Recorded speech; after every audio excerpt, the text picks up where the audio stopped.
What's up, nail nerds? It's Miji, and here is your first Manic Nail Art 101 class, Ombres and Gradients. Now, a lacquer ombre or gradient requires a lot less tools than the gel. All you need is a makeup wedge sponge and 2 or more nail polish colors. As you can see here, I am painting the wide flat edge of the wedge sponge with 3 different colors. And I have started by painting down a layer of the lightest or least opaque color onto the nail and allowing it to dry. Now you see I'm going to be making like a back and forth rocking motion. So don't freak out if your first attempt doesn't look that great. It's fine. We're going to do this until it looks good. So you wait for it to dry once you've done the first layer and then reapply your polish to the sponge and we do it again.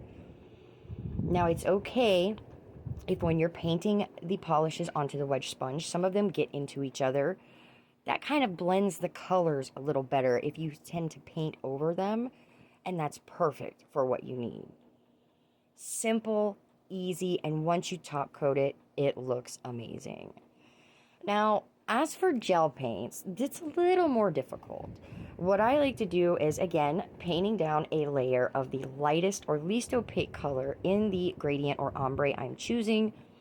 I do a flash cure. You don't want it totally dry, but you want it just a little tacky and dry enough.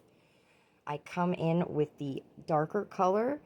Now, at this point, you have to figure out how far do you want your gradient or ombre to go down. And then once that line is laid, you start going back and forth between pushing the dark color into the lighter color and pulling the lighter color into the darker color. Now, as of right now, yes, I know my paint looks a little uneven. That's fine. I'm not going to concern myself with it until the end.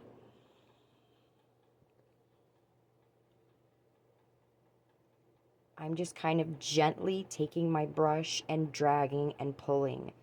You'll see here soon that I use a circular brush motion side to side, and that kind of better blends the colors together. Again, I'm kind of going back and forth with the 2 different colors, but you can see that an ombre is starting to take shape.